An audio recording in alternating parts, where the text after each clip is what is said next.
Hello student, स्वागत है आपका फिजिक्स विथ इलेक्ट्रॉनिक्स पाठशाला में। आज के इस लेक्चर में हम लोग स्पेक्ट्रोस्कोपी के यूनिट 3 का एक और नया टॉपिक डिस्कस करेंगे जिसका नाम होगा प्रोडक्शन ऑफ एक्सरे।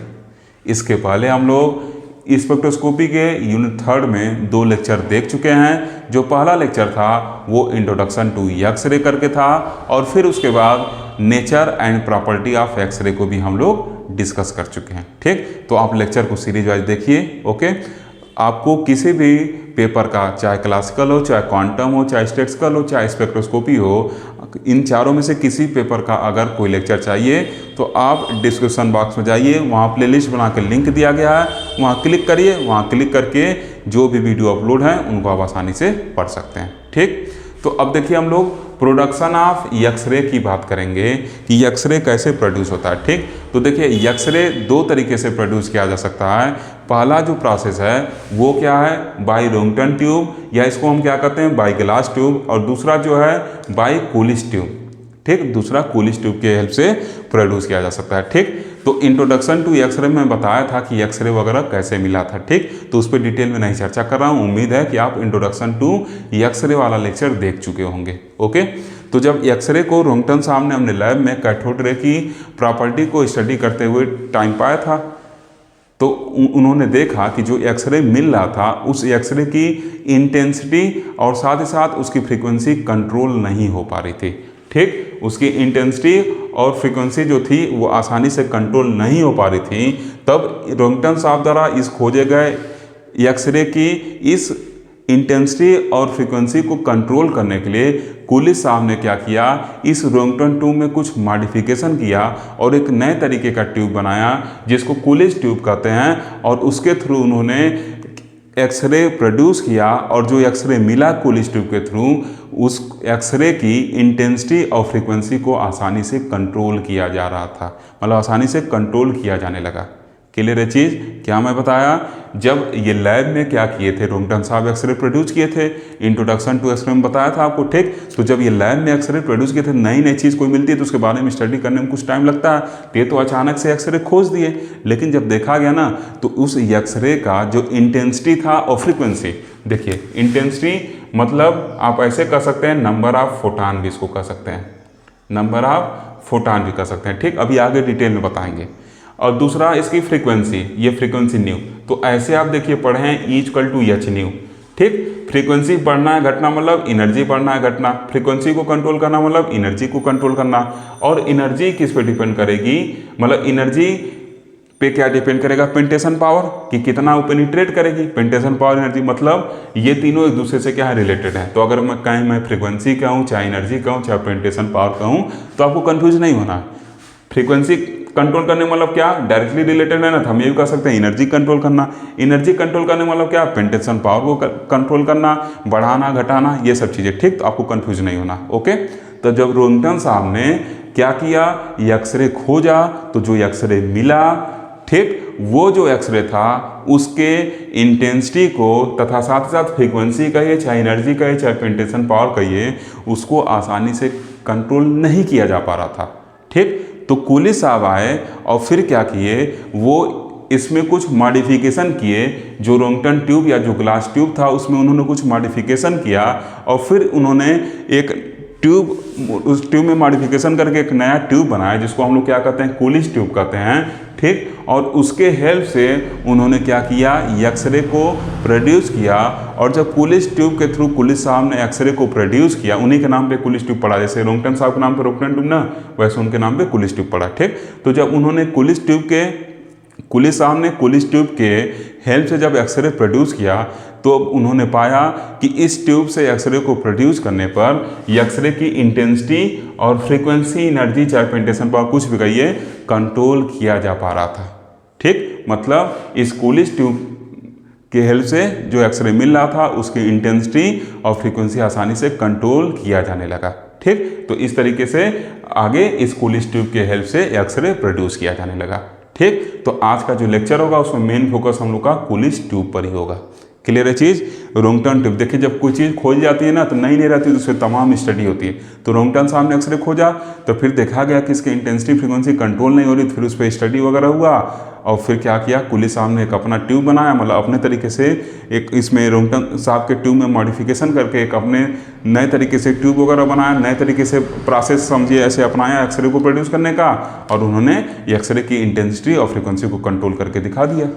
ठीक, तो वो प्रचलित हो गया कुलिस ट्यूब। ओके, तो यही हम लोग को कुलिस ट्यूब आज पढ़ना है। ओके, रिसर्च एंड डेवलपमेंट चलते रहते हैं, कोई चीज़ खोजा गया तो उस पर रिसर्च होगा, जो उसमें कमियां हैं उसको फिर क्या किया जाएगा, डेवलप किया जाएगा, तो ये चलता रहता है कंटिन्यूसली। ओके, तो देखिए अब हम क्या लिखे हैं, X-ray are produce when high speed electron impinge on a solid target of high atomic number and of high melting point. ठीक, देखिए जब एक्सरे कब प्रोड्यूस होता है, ये बताए थे जब इंट्रोडक्शन टू एक्सरे में पढ़ाए थे कि जब क्या हो, इलेक्ट्रॉन हाई स्पीड से इलेक्ट्रॉन मूव कर रहा हो। हाई स्पीड मतलब आप ऐसे कर सकते हैं कि हाईली काइनेटिक एनर्जी वाला इलेक्ट्रॉन किसी टारगेट से टकराए।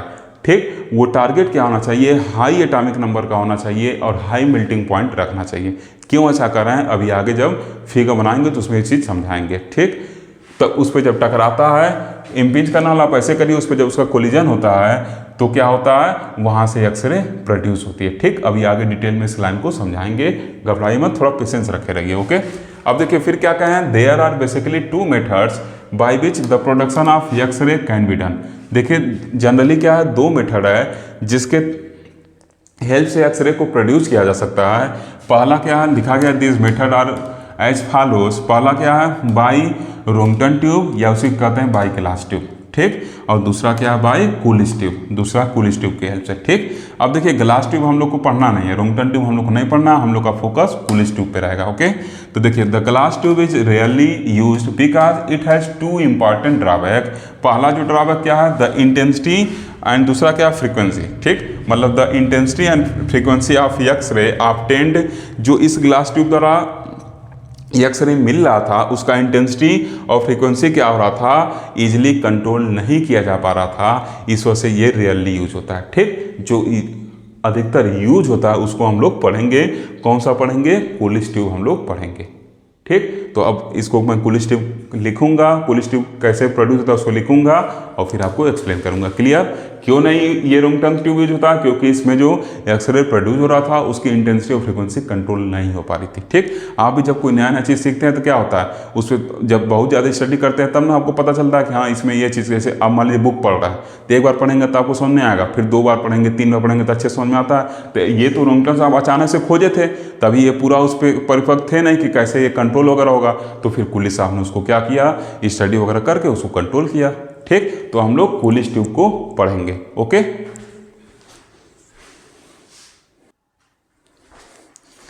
देखिए स्टूडेंट, अब हम लोग पढ़ेंगे production of x ray by Coolidge tube. ठीक, कुलिस ट्यूब के थ्रू एक्सरे का प्रोडक्शन कैसे होता है, इस चीज़ को हम लोग पढ़ेंगे। ओके, तो सबसे पहले देखिए इसके जो पार्ट होते हैं, जो ये इसेंशियल पार्ट है कुलिस ट्यूब का जिसके थ्रू एक्सरे प्रोड्यूस किया जाता है, उसको मैं बगल में लिखा हूँ। ठीक, तो देखिए लिखे हैं कि the 5 essential parts of Coolidge tube are, पहला इवाकुएटेड ग्लास ट्यूब। ठीक, जो पहला पार्ट रहेगा वो क्या रहेगा, इवाकुएटेड ग्लास ट्यूब। ठीक, फिगर में देखिए हर एक चीज़ दिखाया गया, ये क्या आपका इवाकुएटेड ग्लास ट्यूब है। ओके, अभी फिगर अच्छे से समझाते हैं। ओके, फिर देखिए अ सोर्स ऑफ इलेक्ट्रॉन, ये जो है फिलामेंट, यही क्या है, सोर्स ऑफ इलेक्ट्रॉन है, यहीं से थर्मियोनिक इमिशन होके क्या होगा, आपका इलेक्ट्रॉन जो होगा प्रोड्यूस होगा। ठीक, फिर देखिए a target material of high melting point usually tungsten, फिर एक टारगेट मटेरियल है यही जिस पे जाके इलेक्ट्रॉन टकराएगा, ये जनरली हम लोग क्या करते हैं, टंगस्टन का यूज करते हैं। ठीक, फिर देखिए कूलिंग डिवाइस, एक यहाँ पे कूलिंग डिवाइस भी यूज किए हुए हैं, दिखाई दे रहा ना, यहाँ से ठंडा पानी भेजेंगे और फिर गर्म पानी, जो पानी इधर आएगा हीट वगैरह प्रोड्यूस होगा उससे पानी गर्म होगा और फिर उसको क्या कर देंगे, यहाँ से बाहर निकाल देंगे और फिर ठंडा पानी भेजेंगे। ठीक, फिर देखिए पांचवा a source of high potential difference, और एक हाई पोटेंशियल डिफरेंस का क्या किए हैं, सोर्स कंसिडर किए हैं ताकि कैथोड को निगेटिव पे जोड़ सकें। और फिर देखिए ये जो पॉजिटिव है वाला पॉइंट है इस सोर्स का, उसको क्या करें, एनोड से जोड़ें। ठीक, एनोड पॉजिटिव यहाँ देखिए जुड़ा हुआ है और कैथोड निगेटिव जुड़ा हुआ है। ठीक, तो सबसे पहले देखिए क्या होता है, ये आपका कुलिस ट्यूब का फिगर है जिसके थ्रू एक्सरे क्या करना है, प्रोड्यूस करना है। ठीक, इसमें देखिए क्या करते हैं, सबसे पहले एक हम इवाकुएटेड ट्यूब लेते हैं, ग्लास ट्यूब लेते हैं जो कुछ आपको स्फेरिकल शेप का दिख रहा है। ठीक, अभी इन पांचों पॉइंट जो यहाँ लिखे हैं इसको डिटेल में लिखवा देंगे। ठीक, पहले थोड़ा सा फिगर समझ लीजिए। ये एक इवैक्यूएटेड ग्लास ट्यूब है। ओके, क्लियर है चीज। इसके अंदर प्रेशर क्या करते हैं, कम रखते हैं। ठीक, अब इसके अंदर जो प्रेशर है किसी किसी बुक में 10⁻³ मिलीमीटर ऑफ मरकरी या किसी किसी में 10⁻⁵। ठीक, तो स्टैंडर्ड बुक में फॉलो करता हूँ, उसी के अकॉर्डिंग अभी आगे डिटेल में लिखा दूंगा कि कितना कम प्रेशर इसके अंदर रखा जाता है। ठीक है चीज़। अब देखिए इसके अंदर लो प्रेशर रखे। लो प्रेशर क्यों करते हैं, इस इवैक्यूएटेड ग्लास ट्यूब के अंदर लो प्रेशर क्यों रखते हैं। लो प्रेशर रखना मतलब कम नंबर ऑफ मॉलिक्यूल रखना, और कम नंबर ऑफ मॉलिक्यूल जब रहेगा तो जो इलेक्ट्रॉन इसमें जाएगा वो गैस मॉलिक्यूल से कम टकराएगा। अधिकतर जो इलेक्ट्रॉन होगा वो अपने टारगेट से टकराएगा। ठीक, तो कम प्रेशर रखने का हम लोग का मकसद क्या है, कम प्रेशर बस इस वजह से रखा था। कम प्रेशर रखना मतलब क्या, नंबर ऑफ मॉलिक्यूल जो होगा गैस का कम करना, और जब नंबर ऑफ मॉलिक्यूल गैस के कम होंगे तो इलेक्ट्रॉन को क्या होगा, दिक्कत नहीं होगा इस टारगेट तक पहुंचने में, वो डायरेक्ट क्या होगा, टारगेट पहुंचेगा। लेकिन अगर ज़्यादा गैस मॉलिक्यूल इसमें बढ़ा दें, इसका प्रेशर कम ना करें, तो क्या होगा, इलेक्ट्रॉन निकलेगा तो कुछ गैस मॉलिक्यूल से भी टकराएगा, तो उसका एनर्जी फालतू में लॉस होगा। तो इस वजह से प्रेशर को कम किया था। एक पंप लगा रहता है, उस पंप के थ्रू प्रेशर को हम लोग घटा बढ़ा सकते हैं। ये चीज़ क्लियर। इवैक्यूएटेड ग्लास ट्यूब हो गया। ठीक, अब देखिए सोर्स ऑफ इलेक्ट्रॉन, यहाँ एक लो टेंशन बैटरी लेते हैं और उसके थ्रू एक फिलामेंट को क्या करते हैं, कनेक्ट कर देते हैं। टंगस्टन वगैरह का फिलामेंट आप ले सकते हैं। ठीक, अब यहाँ से क्या किए, इसको हीट करेंगे तो क्या होगा, थर्मियानिक इमिशन होगा। वही थर्मियानिक इमिशन जो आप 11th क्लास में पढ़े होंगे। ठीक, तो जब थर्मियानिक इमिशन होगा तो इलेक्ट्रॉन यहाँ से क्या होंगे, हीट होगा। थर्मियानिक इमिशन वजह से इलेक्ट्रॉन यहाँ से प्रोड्यूस होंगे। ठीक, अब इन इलेक्ट्रॉन बीम को एक्सीलरेट करने के लिए यहाँ देखिए कैथोड बनाए हुए हैं, और इस कैथोड को एक हाई पावर के बैटरी से जोड़े हैं, और ये निगेटिव जो लगभग 20 किलो वोल्ट का है। ठीक, यहाँ से इसको जोड़े हुए हैं। अब देखिए ये जब इस पे क्या रहेगा, कैथोड ज़्यादा निगेटिव है और इलेक्ट्रॉन निकल रहा है, निगेटिव दोनों हुए, तो कैथोड क्या करेगा, इस निकलने वाले इलेक्ट्रॉन को एक डायरेक्शन भी प्रोवाइड करेगा, साथ ही साथ उसको तेजी से एक्सीलरेट करेगा। Like charge repel to each other, cathode already negative, electron जो थर्मियानिक इमिशन से निकल रहा है ऑलरेडी निगेटिव, तो दोनों जब लाइक चार्ज हैं तो क्या करेगा, इस ज़्यादा निगेटिव है तो इसको क्या करेगा, तेजी से रिपेल करेगा और इसको एक डायरेक्शनलिटी भी प्रोवाइड करेगा। ठीक, तो ये देखिए इलेक्ट्रॉन भी मैसेज आ रहा है, ये इलेक्ट्रॉन भी जा रहे हैं और टारगेट पे टकरा रहे हैं। ठीक, इसको जनरली क्या किया जाता है, कुछ एंगल पर रखा था, किसी बुक में ये 45 डिग्री दिया हुआ है। ठीक, तो इसको कुछ एंगल पर टारगेट को ऐसे टिल्ट करके रखते हैं। ओके, अब यहाँ से टकराएगा तो क्या होगा, एक्सरे का प्रोडक्शन होगा। और इधर देखिए एनोड जो होता है उसको पॉजिटिव से क्या कर रहे हैं, कनेक्ट किए। ठीक, पॉजिटिव से कनेक्ट किए तो क्या करेगा, इलेक्ट्रॉन को अपनी तरफ क्या करेगा, आकर्षित भी करेगा। जब ये पॉजिटिव टारगेट से इसको कनेक्ट किया गया है तो इलेक्ट्रॉन को अपनी तरफ आकर्षित भी करेगा। क्लियर है चीज। तो इसको हाई पावर के बैटरी से कनेक्ट किए। ठीक, अब देखिए जो मटेरियल यूज करते हैं जनरली टंगस्टन वगैरह यूज करते हैं। ठीक, तो टंगस्टन का एक तो हाई एटॉमिक नंबर वाला मटेरियल यूज करेंगे और दूसरे हाई मेल्टिंग पावर वाला, हाई मेल्टिंग पॉइंट वाला एटम यूज करते हैं। जो टारगेट मेटल, जो टारगेट मटेरियल होता है या जो टारगेट एटम होता है ऐसे कहिए, वो क्या होता है, हाई मेल्टिंग पावर और हाई एटॉमिक नंबर का यूज करते हैं। इस वजह से हाई एटॉमिक नंबर और हाई मेल्टिंग पॉइंट का यूज करते हैं। पहले देखिए ज़्यादा नंबर ऑफ इलेक्ट्रॉन जाएंगे, टकराएंगे तो हीट प्रोड्यूस होगा, तो अगर लो मेल्टिंग पॉइंट रहेगा तो ये मटेरियल क्या होगा, मेल्ट हो सकता है। तो इस वजह से हाई मेल्टिंग पॉइंट वाला यूज करेंगे। और हाई एटॉमिक नंबर वाला क्यों यूज करते हैं, उस चीज़ को आप समझिएगा। देखिए मान लीजिए ये एटम्स है, ठीक, न्यूक्लियस होगा। अब इसके चारों तरफ क्या करेंगे, इलेक्ट्रॉन रिवॉल्व करेंगे। तो जब इसमें हाई एटॉमिक नंबर वाला जो हम एटम यूज करेंगे तो ज़्यादा नंबर ऑफ इलेक्ट्रॉन रहेंगे इसमें, तो ज़्यादा नंबर ऑफ इलेक्ट्रॉन रहेंगे और इलेक्ट्रॉन जब टकराएंगे तो मान लीजिए ज़्यादा इलेक्ट्रॉन आ रहे हैं, ऐसे इलेक्ट्रॉन आ रहे हैं, टकरा रहे हैं इसमें, तो ऐसे ऊपर भी इलेक्ट्रॉन रहेंगे। रुकिए फिगर में अच्छे से बना के आपको एक्सप्लेन करता हूँ कि क्यों हाई एटॉमिक नंबर का एटम यूज करते हैं या हाई एटॉमिक नंबर वाले मटेरियल को क्यों यूज करते हैं। देखिए जब इंट्रोडक्शन टू एक्सरे बता रहा था तो एक बार इसको बता चुका हूँ। जैसे मान लीजिए ऐसे इलेक्ट्रॉन वगैरह हैं, ये जो इलेक्ट्रॉन है इस मटेरियल टकराएगा तो एटम्स वगैरह से मिलके बना रहेगा मटेरियल, उसके एटम्स वगैरह होंगे। ये मान लीजिए इस पर आके इलेक्ट्रॉन टकराया, ये इलेक्ट्रॉन आके इस पर टकरा रहा है, तो जब टकराएगा तो क्या करेगा, चूंकि ये काफ़ी एनर्जेटिक इलेक्ट्रॉन है, इसको इस कैथोड के हेल्प से तथा साथ ही साथ यहाँ बैटरी वगैरह के हेल्प से क्या कर रहे हैं, इलेक्ट्रॉन की एनर्जी को घटा बढ़ा सकते हैं। बात समझ आ रहा है ना, इलेक्ट्रॉन की एनर्जी को घटा बढ़ा सकते हैं। भाई इसको थोड़ा बढ़ाया तो क्या करेगा, तेज से इलेक्ट्रॉन वगैरह प्रोड्यूस करेगा, और फिर इस बैटरी के पावर को बढ़ाया तो ये क्या होगा, ज़्यादा निगेटिव होगा, ज़्यादा तेज से क्या करेगा, धक्का देगा, तो इसका काइनेटिक एनर्जी वगैरह बढ़ेगा। तो ये तेजी से इनर्जेटिक इलेक्ट्रॉन आ रहा है, जब टकराया तो क्या करेगा, इसको बाहर निकाल देगा और अपने भी क्या होगा, ये जो इलेक्ट्रॉन था, दोबारा नहीं बना रहा हूँ, एक ही बार, ठीक, और इलेक्ट्रॉन क्या होगा, अपने भी निकल जाएगा।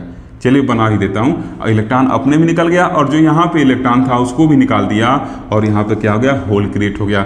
ये घटना कुछ ऐसा ही होता है, जैसे मान लीजिए आंधी आ रहा है, आप छत पे एकदम किनारे खड़े हैं, आपके छत पे रेलिंग नहीं है, तो आंधी क्या करेगा, आपको स्टिमुलेट करके, मतलब आपको एक तरीके से धक्का दे के नीचे गिरा देगा और अपने भी निकल लेगा।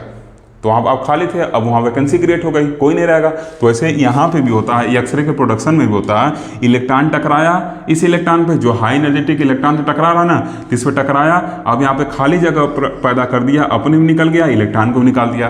तब देखिए ये इलेक्ट्रॉन नीचे जंप करके आएगा और इस दरमियान इस एनर्जी गैप के बराबर क्या करेगा, एनर्जी रेडिएट करेगा। उसी को हम लोग क्या कहते हैं, ये एक्सरे कहते हैं, जो यहाँ पे बनाए हैं। ठीक, यह जो रेडिएशन है इसको एक्सरे के नाम से कहा जाता है। इंट्रोडक्शन टू एक्सरे में बताया था इसको। ठीक, अभी आगे आने वाले लेक्चर में और अच्छे से इसको डिस्कस करूंगा। ठीक, तो ऐसे एक्सरे प्रोड्यूस होता है। क्लियर है चीज़। अब देखिए ज़्यादा नंबर ऑफ इलेक्ट्रॉन हम भेज रहे हैं तो हम कोशिश करेंगे कि जो हमारा टारगेट मटेरियल है उसमें ज़्यादा नंबर ऑफ इलेक्ट्रॉन भी रहे। बात क्लियर है। जब ज़्यादा संख्या में इलेक्ट्रॉन भेज रहे हैं और हर एक इलेक्ट्रॉन इनर्जेटिक है, तो हमको एक्सरे अगर ज़्यादा मात्रा में प्रोड्यूस कराना है तो हम ये चाहेंगे कि जो हमारा टारगेट एटम है उसमें ज़्यादा नंबर ऑफ इलेक्ट्रॉन हो, ताकि ज़्यादा इलेक्ट्रॉन आके टकराए और ज़्यादा इलेक्ट्रॉन रहेंगे तो ज़्यादा मात्रा में क्या होगा, एक्सरे प्रोड्यूस होगा। इस वजह से क्या करते हैं, जो यहाँ टारगेट मटेरियल है उसको क्या करते हैं हम लोग, हाई एटॉमिक नंबर का यूज करते हैं। अब चूंकि बात समझ में आया ना, जब भाई इसमें ज़्यादा इलेक्ट्रॉन रहेगा और इलेक्ट्रॉन तेजी से आ भी रहे हैं, तो जब ज़्यादा इलेक्ट्रॉन आएंगे, ज़्यादा इलेक्ट्रॉन टकराएंगे तो ज़्यादा एक्सरे प्रोड्यूस होगा। मान लीजिए एक आया, दूसरा ऐसे टकराया, इसके ऊपर और भी मान लीजिए इलेक्ट्रॉन बैठा तो इसमें कूदेगा।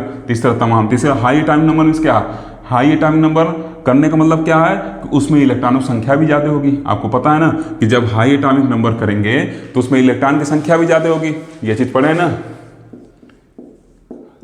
Z equal to number of proton and number of electron, ये चीज तो आप पढ़े हैं। और A minus Z equal to number of, वो होता है न्यूट्रॉन। ठीक, तो न्यूट्रॉन फोकस है नहीं, तो अब देखिए अगर Z बड़ा है, टाइम नंबर बड़ा है, तो नंबर ऑफ इलेक्ट्रॉन भी क्या होंगे, बड़े होंगे। तो जब नंबर ऑफ इलेक्ट्रॉन बड़े होंगे तो ज़्यादा बड़े होने का मतलब क्या, ज़्यादा होंगे और ज़्यादा इलेक्ट्रॉन टकराएंगे तो ज़्यादा एक्सरे प्रोड्यूस होगा। इस वजह से हाई एटॉमिक नंबर का हम लोग क्या करते हैं, मटेरियल यूज करते हैं। क्लियर है चीज। अब जब ज़्यादा इलेक्ट्रॉन टकरा रहे हैं तो अगर ये लो मेल्टिंग पॉइंट का एटम होगा तो मेल्ट हो सकता है, क्योंकि हाई एनर्जी जनरेट होगा। आप तेजी से किसी चीज़ को अगर कहीं मान लीजिए अपने हाथ को किसी वाल वगैरह पे अगर क्या करें, बार ऐसे मार रहे हैं तो क्या कुछ हीट प्रोड्यूस होता है ना, वैसे ही क्या है यहाँ पे भी क्या, इलेक्ट्रॉन जब टकरा रहा है, एनर्जेटिक इलेक्ट्रॉन है, तो यहाँ क्या होगा, कुछ हीट वगैरह प्रोड्यूस होगा।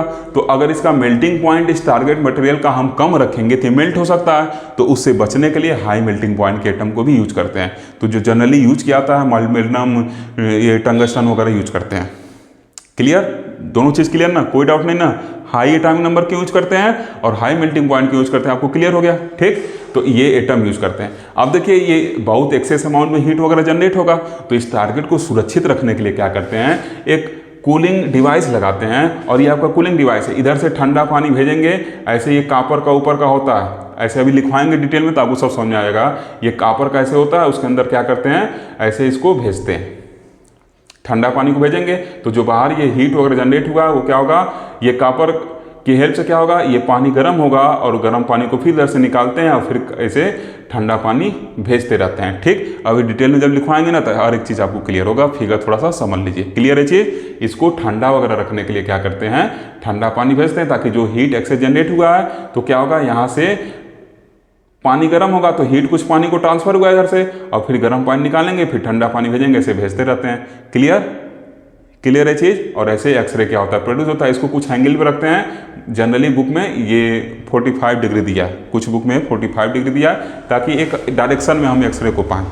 ठीक, अगर मान लीजिए इसको थोड़ा सीधा करेंगे, ऐसे सीधा करते जाएं तो एक्सरे क्या होगा, कुछ ऐसे इधर जाता हुआ दिखेगा। ठीक, तो बस ऐसा एक टारगेट सेट किया जाता है ना कि कुछ एंगल पर रहेगा, तो ताकि हम अपने डिजायर डायरेक्शन में एक्सरे को प्रोड्यूस कर सके।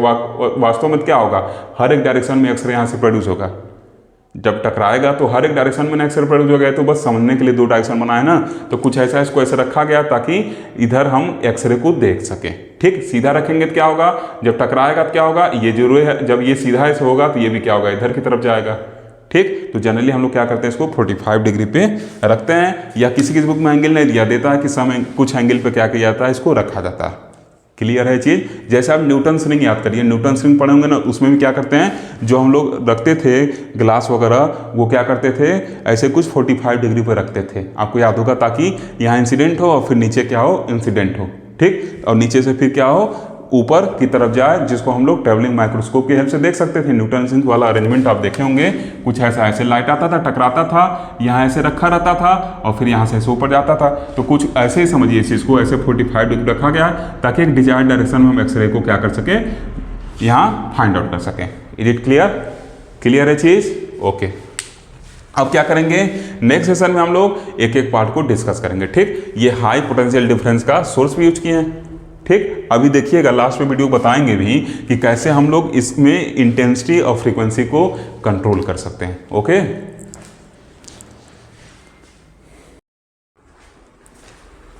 देखिए स्टूडेंट, अब क्या लिखे हैं कि the production of x ray through Coolidge tube is shown in following figure, ठीक। ये लाइन लिखिएगा, ये फिगर बना लीजिएगा, क्लियर। अब देखिए क्या लिखे हैं, इसका जो पहला पॉइंट था उसको एक्सप्लेन करने चल रहे हैं। पहला पॉइंट क्या था, इवैक्यूएटेड ग्लास ट्यूब, ठीक। तो अब देखिए इसका काम क्या है, ये क्या होता है, इस चीज़ को लिखा गया, ठीक। तो लिखे हैं कि the Coolidge tube consist of a spherical bulb with 2 cylindrical arms.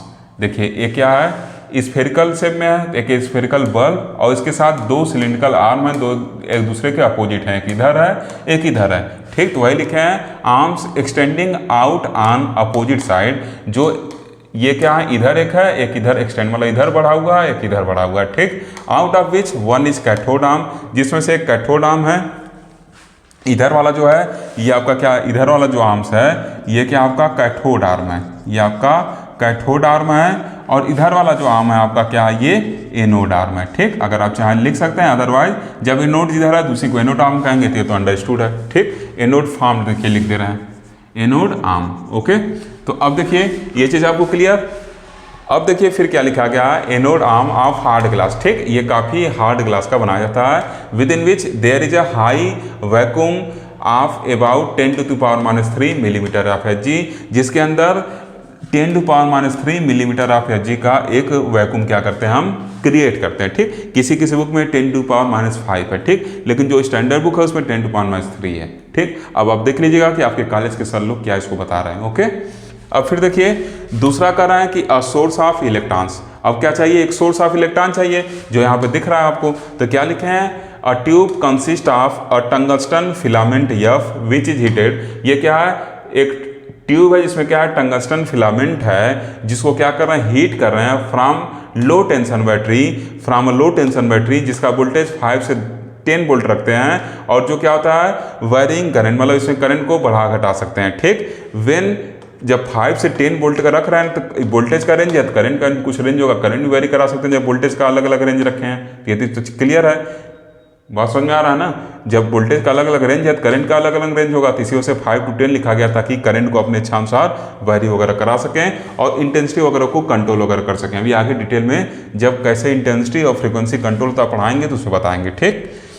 When the tungsten filament is heated, जब टंगस्टन फिलामेंट को क्या करते हैं, हीट करते हैं, तो electrons starts coming out from it, और तब क्या होगा, इलेक्ट्रॉन यहाँ से निकलना शुरू हो जाता है due to the thermionic emission. Thermionic emission की वजह से ये हीट होगा तो टेम्परेचर बढ़ेगा, तो इलेक्ट्रॉन यहाँ से निकलना शुरू हो जाएंगे।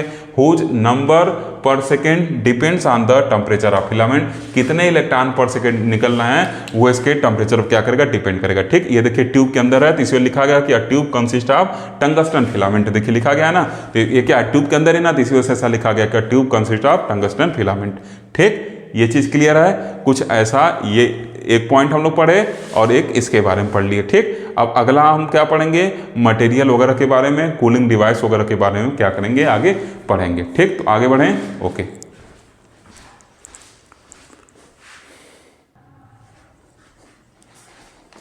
देखिए स्टूडेंट, जो हम लोग लिखे थे सेकेंड पार्ट, ये सोर्स ऑफ इलेक्ट्रॉन वाला, उसी में आगे आप लिख लीजिएगा कि there is a hollow cylinder, जिसको हम क्या कहेंगे, कैथोड। देखिए एक हालो सिलेंडर शेप का ना, इसको कैथोड कर रहे हैं आप। मॉलिब्डेनम, ये मॉलिब्डेनम का बना होता है, अराउंड द फिलामेंट, फिलामेंट के चारों तरफ देखिए ऐसे लगा हुआ, ये फिलामेंट के अराउंड है, ठीक। Which is placed at negative potential, जिसको हम लोग क्या करते हैं, नेगेटिव पोटेंशियल में प्लेस करते हैं with respect to filament, filament के रिस्पेक्ट में इसको क्या करते हैं, नेगेटिव पोटेंशियल पे प्लेस करते हैं ताकि देखिए लिखा गया the cylinder concentrate the electron coming out from the filament as a fine beam, ठीक। ताकि इसको नेगेटिव पोटेंशियल पे इसलिए प्लेस करते हैं ताकि ये फिलामेंट से निकलने वाले इलेक्ट्रॉन को क्या करे, कंसंट्रेट करे और इस पे क्या करे, एक फाइन बीम की तरह टारगेट पे क्या करे, जाके स्ट्राइक करे। साथ ही साथ ये क्या करेगा, इसकी काइनेटिक एनर्जी को बढ़ा देगा। अगर ये निगेटिव है, इलेक्ट्रॉन निकलने हैं पहले से निगेटिव है, तो निगेटिव जब ये है और ये भी निगेटिव, क्या करेगा, इसको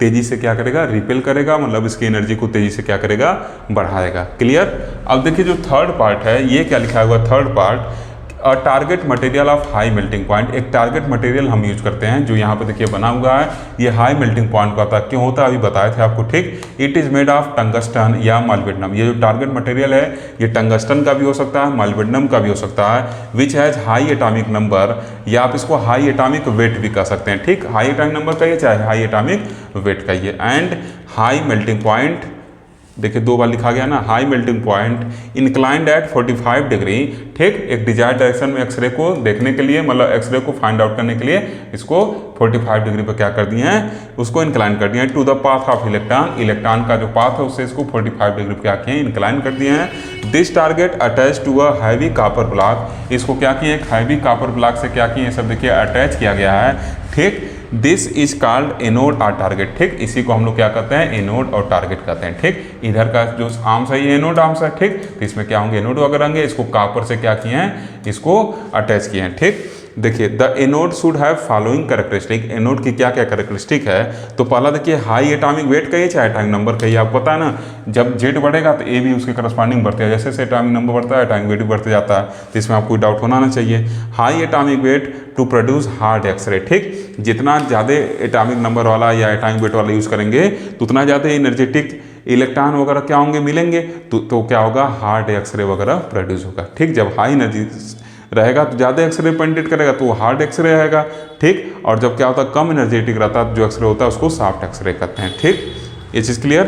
तो देखिए क्या किया है, टू प्रोड्यूस हार्ड एक्सरे, ठीक। ये हार्ड एक्सरे और सॉफ्ट एक्सरे कल मैं लिखवा दिया था जब उसका नेचर ऑफ प्रॉपर्टी बता रहा था, ठीक। इसमें कोई डाउट होगा नहीं। दूसरा कैरेक्टरिस्टिक देखिए लिखा है कि high melting point so that it is not melted due to the bombardment of fast moving electron which cause lot of heat generation, ठीक। अब हाई मेल्टिंग पॉइंट क्यों रखते हैं, ताकि जो इलेक्ट्रॉन इस पर तेजी से बम्बार्डमेंट हो रहा है, तेजी से इस पर क्या कर रहे हैं, स्ट्राइक कर रहे हैं, तो उसकी वजह से काफ़ी ज़्यादा हीट जनरेट होता है, तो उसकी वजह से ये मेल्ट ना हो, उसकी वजह से इसका हाई मेल्टिंग पॉइंट मटेरियल वाला यूज करते हैं, ठीक। अब देखिए ये लाइन थोड़ा सा तीसरा पॉइंट कट रहा है, इसको आप नोट कर लीजिएगा, मैं बोल दे रहा हूँ, आप इसको नोट कर लीजिएगा, ठीक। थर्ड नंबर पॉइंट क्या है, high thermal conductivity to carry away the heat generation, ठीक। अब यहाँ देख कापर यूज करते हैं, इसका थर्मल कंडक्टिविटी हाई होता है, ठीक। तो यहाँ से जो हीट वगैरह जनरेट होगा तो कापर क्या करेगा, यहाँ से ट्रांसफर कर देगा, इस पानी की तरफ ट्रांसफर हो जाएगा, ठीक। तो लिखा गया है the heat generator being good conductor of heat, copper helps to conduct heat efficiently to water cooling system. देखिए नीचे लाइन क्या है, बोल रहा हूँ, copper helps to conduct the heat efficiently to water cooling system, ठीक। अब ये जब इसके कापर टारगेट को क्या किए हैं, यहाँ देखिए लिखे हैं ना, attach to heavy copper block, इस टारगेट को एक हैवी कापर ब्लॉक से अटैच किए हैं, ठीक। तो ये टारगेट एक हैवी कापर ब्लॉक से अटैच है, तो जब इसमें पानी, तो ये क्या होगा, थर्मल कंडक्टिविटी कापर का क्या होता है, काफ़ी अच्छा होता है, हाई थर्मल कंडक्टिविटी है, ये क्या करेगा, हीट को ट्रांसफर कर देगा। लिखे है ना कि being good conductor of heat, heat क्या गुड कंडक्टर होने की वजह से कापर क्या करेगा, हीट को ट्रांसफर कर देगा पानी में, तो ठंडा पानी भेज रहे थे, अब ये जो क्या है, कापर के सब कैप की तरह होते हैं, ठीक। ये जो टारगेट है कापर वगैरह से सब क्या है, अटैच है, ये सब कापर वगैरह से टारगेट अटैच है, तो हीट जनरेट होगा तो कापर क्या करेगा, हीट को ट्रांसफर कर देगा, कंडक्टर है तो क्या करेगा, हीट का कंडक्टर है, हीट को ट्रांसफर करेगा पानी में, ठंडा पानी भेज रहे थे यहाँ से कूलिंग डिवाइस से, ठीक। तो पानी गर्म हुआ, उसको फिर इधर से क्या करेंगे, हम यहाँ से इसको गर्म पानी निकालेंगे, फिर ठंडा पानी भेजेंगे, मतलब इस एनोड आर्म में ठंडा पानी भेज के क्या करते हैं, ठंडा पानी का सर्कुलेशन करते हैं, सर्कुलेट करते रहते हैं, और कापर कैप वगैरह इस पर लगे होने से टारगेट से क्या करता है, हीट को इसमें ट्रांसफर करेगा, पानी गर्म होगा और फिर क्या करेंगे, ऐसे समझिए ना, अगर गर्म बर्तन है तो उसमें आप ठंडा पानी डालेंगे, ज़्यादा गर्म बर्तन है तो पानी गर्म होगा कि नहीं होगा। अगर कापर वगैरह का मान लीजिए बर्तन कोई है और उसमें क्या कर रहे हैं, ठंडा पानी डालना है तो क्या होगा, गर्म हो जाएगा, ठीक। कंडक्टर है हीट का, क्लियर है चीज। या कापर बर्तन में ठंडा पानी रखिए और क्या करिए, आप गैस को ऑन करिए तो क्या होगा, वो बर्तन गर्म होगा, पानी गर्म होगा, ठीक। तो इसका मतलब क्या है कि जो बर्तन है कॉपर का वो हीट को ट्रांसफर कर रहा है। तो वही चीज़ यहाँ पे भी है, ये कॉपर के कैप वगैरह लगे हैं इस पे, जो टारगेट है कॉपर से अटैच है, ये सब कॉपर से अटैच है। तो क्या कर रहा है, हीट को ठंडे पानी ट्रांसफर कर रहा है। अब पानी गर्म हुआ, उसको निकाल दिए, फिर ठंडा पानी भेजे, ताकि हीट इस पानी रास्ते क्या हो, बाहर निकलता रहा है, और जो हमारा एनोड है, जो टारगेट मटेरियल है, वो सुरक्षित बचा रहे, पिघले ना। क्लियर है चीज़। तो इस वजह से क्या करते हैं, यूज करते हैं। ये चीज़ आप नीचे जो लाइन कटा था बोल दिया हूँ, उसको नोट कर लीजिएगा। ठीक। अब हम लोग चौथे नंबर पॉइंट पे आएंगे। ठीक, ओके। देखिए स्टूडेंट, अब हम लोग जो चौथा पॉइंट था कूलिंग डिवाइस, जो यहाँ पे लगाया गया, इसको देखा जाएगा कि इसका काम क्या है। तो लिखे हैं कि the target becomes very hot by the collision of electrons. जब इलेक्ट्रॉन हाई एनर्जी के इस पर टकरा रहे हैं तो क्या होगा, ये गर्म होगा। ठीक। In fact only 0.2% to 1% of electron energy is use to generate X-ray. वास्तव में ये देखा गया है कि 0.2% से 1% तक इलेक्ट्रॉन ही एक्सरे के प्रोडक्शन में काम आते हैं। तो इसका मतलब क्या है, ऐसे समझिए 0.2 से 1% इलेक्ट्रॉन का जो एनर्जी है वही एक्सरे को प्रोड्यूस करता है। तो इसका मतलब क्या है, बाकी एनर्जी यहाँ पे हीट के फॉर्म में प्रोड्यूस होगा। तो वही लिखा गया है कि the remaining part is converted into heat. बाकी तो हमारे लिए एक्सरे प्रोड्यूस हो गया। इलेक्ट्रॉन की जो एनर्जी थी, उस एनर्जी का 0.2 से 1% एनर्जी एक्सरे प्रोड्यूस करने में खर्च हुआ, बाकी एनर्जी बचा, और वो लार्ज अमाउंट ऑफ एनर्जी है। ठीक। अगर 1% ही माने तो इसका 99% एनर्जी क्या हो रहा है, हीट के फॉर्म में प्रोड्यूस हो रहा है। तो इसका मतलब ये हम लोग का जो टारगेट है वो हीट होगा। तो उसको ठंडा करने के लिए कूलिंग डिवाइस हम यूज करते हैं। तो वही लिखा गया कि if there is no arrangement to remove this heat, अगर कोई अरेंजमेंट ना लगाए हम इसको रिमूव करने के लिए इस हीट को, it can melt the target. तो ये हीट जो है प्रोड्यूस हो रहा है, ये टारगेट को क्या कर सकता है, मेल्ट कर सकता है। That's why the target is kept cool through flowing water around it. इस वजह से इस टारगेट के चारों तरफ हम क्या करते हैं, मतलब यहाँ कॉपर कैप लगाया जाता है, बताया था पिछले सेशन में। तो इसमें क्या करते हैं, पानी वगैरह क्या करते हैं, ठंडा पानी उसमें सर्कुलेट करते हैं। ठीक।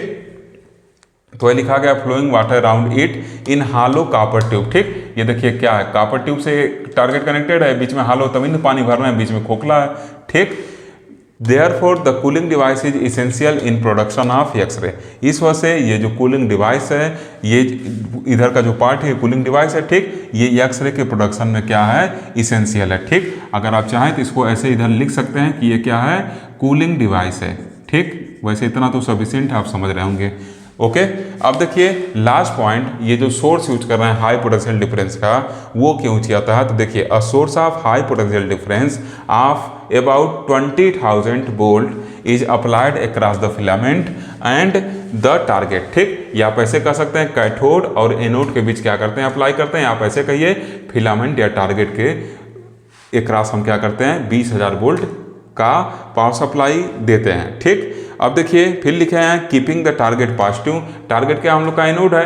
ठीक। तो एनोड को पॉजिटिव से कनेक्ट किया है with respect to cathode. Cathode के रिस्पेक्ट में, कैथोड कहिए चाहे फिलामेंट कहिए, और एनोड कहिए चाहे आप वो कहिए टारगेट कहिए। ठीक। क्योंकि इधर का पूरा हम लोग क्या मान के चल रहे हैं, कैथोड, और इधर का पूरा एनोड मान के चल रहे हैं। क्लियर है चीज। लिखे ना keeping target positive with respect to cathode as the tungsten filament is heated. यहाँ पर आप चाहें तो फिलामेंट का नाम भी लिख सकते हैं, जो यफ है वो क्या होगा, जब हीट होगा बाय फ्लोइंग इलेक्ट्रिक करंट, जब इसमें इलेक्ट्रिक करंट फ्लो कर रहे हैं, it emits electron due to thermionic emission. तो ये थर्मियानिक इमिशन को वजह से इलेक्ट्रॉन क्या करेगा, इमिट करेगा। The hotter the filament gets the greater the emission of electron. अब जितना हॉट होगा उतना इलेक्ट्रॉन क्या करेगा, इमिट करेगा। Due to high potential difference of about 20,000 volt is applied between filament and target. चूंकि इन दोनों के बीच क्या किए हैं, 20,000 वोल्ट हम क्या कर रहे हैं, अप्लाई कर रहे हैं पोटेंशियल डिफरेंस का। These electrons emit from filament are accelerated toward positively charge target. ठीक। तो क्या होगा, यहाँ से हाई पोटेंशियल अप्लाई करने के वजह से ये जो इलेक्ट्रॉन निकल रहे हैं उनको ये क्या करेगा, यहाँ बताया ना कि एक इस पर निगेटिव चार्ज अप्लाई किए हैं तो इसको एक्सीलरेट करेगा इधर पॉजिटिवली चार्ज, मतलब जो क्या है पॉजिटिव से कनेक्ट है बैटरी के, उधर टारगेट पर क्या करेगा, ये एक्सीलरेट करेगा। ठीक। कुछ इसका 2-4 लाइन बचा उसको लिखेंगे और फिर इंटेंसिटी और फ्रीक्वेंसी के बारे में बात करेंगे कैसे कंट्रोल होगा। ओके। देखिए स्टूडेंट, यहाँ तक हम लोग देखे थे टारगेट तक। अब इसके आगे क्या लिखेंगे, व्हेन दिस एक्सीलरेटेड इलेक्ट्रॉन, जब ये एक्सीलरेटेड इलेक्ट्रॉन इस पे स्ट्राइक कर रहे हैं एनोड पे, strike the anode at very high speed से स्ट्राइक कर रहे हैं, they give up their kinetic energy and hence X-ray is produce. ऐसे लिख लीजिएगा, and hence X-ray is produce. ठीक, हाई काइनेटिक एनर्जी के इलेक्ट्रॉन है तो क्या होगा, टकरा रहे हैं तो एक्सरे क्या होगा, प्रोड्यूस होगा। क्लियर है चीज, जैसे बताए थे ना, मान लीजिए क्या है, न्यूक्लियस है और ऐसे क्या है, इसके चारों तरफ इलेक्ट्रॉन क्या कर रिवॉल्व करेंगे, तो ये टकराया इस पे तो क्या होगा, ये बाहर निकलेगा, इलेक्ट्रॉन बाहर निकल गया, ये इलेक्ट्रॉन भी निकल गया, तो यहाँ पे होल क्रिएट होगा। तो इलेक्ट्रॉन जब इसमें आएगा तो क्या होगा, यहाँ से एनर्जी रेडिएट करेगा इस गैप के बराबर, तो यही एक्सरे के फॉर्म में हम लोग को मिलता है। क्लियर है चीज। अब कैसे इंटेंसिटी और इसका वो फ्रीक्वेंसी चाहे एनर्जी चाहे पेंटेशन पावर को कंट्रोल किया जाता है, घटाया बढ़ाया जाता है, उसको हम लोग देखेंगे और फिर वीडियो फिनिश कर देंगे। ओके,